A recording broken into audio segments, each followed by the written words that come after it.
आज की एक और खबर है कि पड़ोसी मुल्क न्यूक्लियर से दरअसल कांप रहा था। तस्वीर पहले मैं आपको इजराइल ईरान की एक दिखाऊं।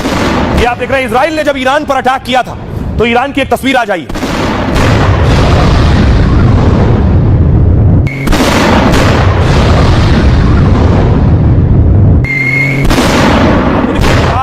कार तक हवा में उड़ गई। ये धमाका इतना भीषण था।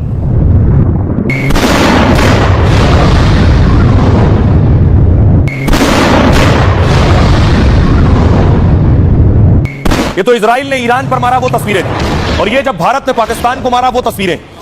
इन तस्वीरों को देखकर पाकिस्तान के सलाहकार शहबाज शरीफ के वो कह रहे हैं कि जब भारत की मिसाइलें गिरी वो ऐसा लगा कि भारत ने परमाणु बम दाग दिया है। सुनिए जरा राणा सनाउल्लाह को। जो हरमूस मिसाइल आ रहा है इसके साथ कोई यानी जो है वो एटमी मवाद तो नहीं है। ये जो हरमूस मिसाइल आ रहा है इसके साथ कोई यानी जो है वो एटमी मवाद तो नहीं है। ये जो हरमूस मिसाइल आ रहा है इसके साथ कोई यानी जो है वो एटमी मवाद तो नहीं है। आप देख रहे हैं कि पाकिस्तान को डर यह था, जैसे ही धमाका हुआ उन्हें यह लग रहा था कि कहीं भारत ने कोई परमाणु बम तो नहीं दाग दिया है, और यह खुद स्वीकार कर रहे हैं पाकिस्तान। ब्रह्मोस मिसाइल से पाक सैन्य ठिकानों पर हमला हुआ, और इन्हीं हमलों में पाक को लगा कि परमाणु अटैक हो गया। अगर भारत चाहता तो परमाणु हमला भी कर सकता था। ब्रह्मोस में 200-300 किलो वॉरहेड ले जाने की क्षमता है, और इसमें पारंपरिक विस्फोटक के साथ परमाणु वॉरहेड भी शामिल है। यानी साफ तौर पर ब्रह्मोस से परमाणु हमला हो सकता है। लेकिन भारत की नीति पहले परमाणु हमला करने की नहीं है। रडार की पकड़ में आए बिना घातक हमला ब्रह्मोस से हो सकता है। ब्रह्मोस 2 की मारक क्षमता 1500 किलोमीटर के आसपास है, और इस रेंज में लगभग पूरे पाकिस्तान में हमला किया जा सकता है। इस नए दावे के मुताबिक भारत के पास 180 परमाणु हथियार हैं।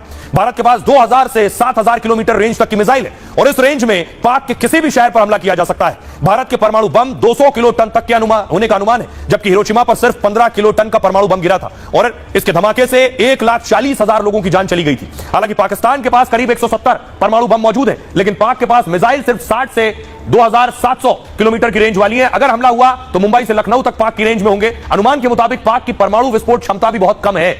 पाकिस्तान के पास 5 से 40 किलो टन के परमाणु होने का अनुमान है, यानी रेंज के साथ साथ पाकिस्तान के परमाणु क्षमता में भी भारत से कम है, और जो परमाणु है भी वो भी मेड इन चाइना हो सकते हैं। सुनिए जरा क्या कुछ कह रहे हैं राणा सनाउल्लाह।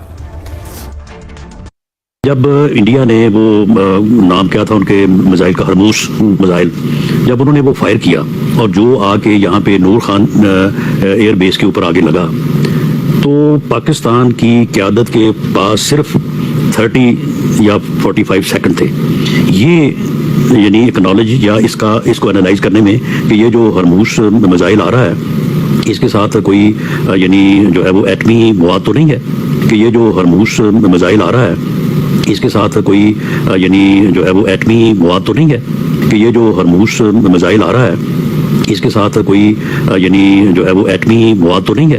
लेकिन चले अगर इस तरफ जो है वो गलतफहमी हो जाती कि जी ऐसा ही है, और इधर से फिर कोई जो है वो एक्शन हो जाता, या इसी सूरत में वहां से एक्शन हो जाता, तो पूरी दुनिया जो है वो एटमी जंग में जो है वो चली जाती, और जो तबाही होती उसका आप अंदाजा नहीं कर सकते।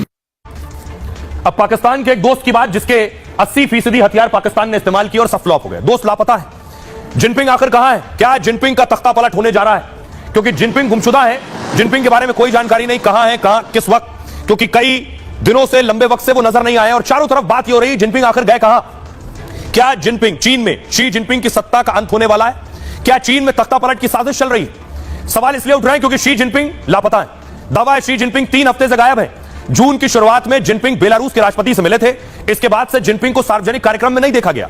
दावा है जिनपिंग की निजी सुरक्षा को आधा कर दिया गया है। उनके पिता की भव्य समाधि का आधिकारिक दर्जा खत्म हो गया है, और चीन सरकार के मुखपत्र पीपल्स डेली में भी उनके बारे में लिखा गया है। पहले हर दिन पीपल्स डेली में उनकी खबर जरूरी थी।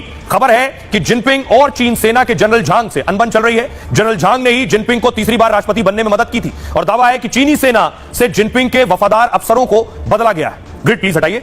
2022 में चीन के पूर्व राष्ट्रपति हू जिनताओ को एक मीटिंग से बाहर कर दिया गया, और इसके लिए पूरी तरह से शी जिनपिंग को जिम्मेदार माना गया, और माना जा रहा है हू जिनताओ का गुट ही जिनपिंग के साथ खेल रहा है। जनरल झांग को भी हू जिनताओ गुट का समर्थन हासिल है। ऐसे में शी जिनपिंग की सत्ता पर पकड़ कमजोर होती जा रही है। आइए, तो शी जिनपिंग कहां है? किसी को नहीं पता। वो लापता है, या जानबूझकर गायब हुए हैं, या तख्ता पलट की सुगबुगाहट है। चीन अमूमन सच बताने से घबराता है और छिपाता है। और यह बारी है आज के सूत्र की। खुशी बड़ी बड़ी चीजों में नहीं, बल्कि छोटी छोटी बातों में छुपी होती है। कुदरत से जितना जुड़ेंगे या जितने सरल रहेंगे, जिंदगी उतनी मजेदार होगी। जिंदगी का यह अहम सूत्र दिया है मशहूर लेखक और प्रकृति प्रेमी रस्किन बॉन्ड ने। रस्किन बॉन्ड का जन्म 1934 में हिमाचल के कसौली में हुआ। बचपन में ही रस्किन बॉन्ड को एक बड़ी मुश्किलें झेलनी पड़ी। जब वो 4 साल के थे तभी माता पिता का तलाक हो गया। वो पिता के साथ दिल्ली आ गए। 10 साल की उम्र में उन्होंने पिता को भी खो दिया। दादी, मौसी और दूसरे रिश्तेदारों ने उन्हें पाला। वो जामनगर से लेकर मसूरी, दिल्ली और देहरादून के अलग अलग स्कूलों में पढ़े। आजादी के वक्त अपने रिश्तेदार के यहां लंदन चले गए। वहां पढ़ लिखकर रस्किन लेखक बन चुके थे। चाहते तो आराम से ब्रिटेन में रह सकते थे, लेकिन जहां उन्होंने जिंदगी के सबसे ज्यादा संघर्ष झेले उनका मन तो वहीं रमा था, और वो था हिंदुस्तान। खेत खलिहान, जंगल, पहाड़ और छोटे छोटे बच्चों की शरारतें, यही वो चीजें थीं जिनमें उन्हें सुकून मिलता था। अपने संघर्ष और अनुभव को उन्होंने कलम के जरिए ताकत में बदल दिया। 91 साल की उम्र में रस्किन बॉन्ड 600 से ज्यादा किताबें लिख चुके हैं। कहते हैं इसके पीछे सबसे बड़ी वजह जड़ जुड़ाव और कुदरत से लगाव रहा है। अपने इसी अनुभव की वजह से उन्होंने जिंदगी को लेकर एक गहरी सीख दी। हंसना और दया की भावना ऐसी चीज है जो इंसानों को जानवर से अलग और बेहतर बनाती है। तो फिर हंसने और दया दिखाने में आखिर कंजूसी क्यों?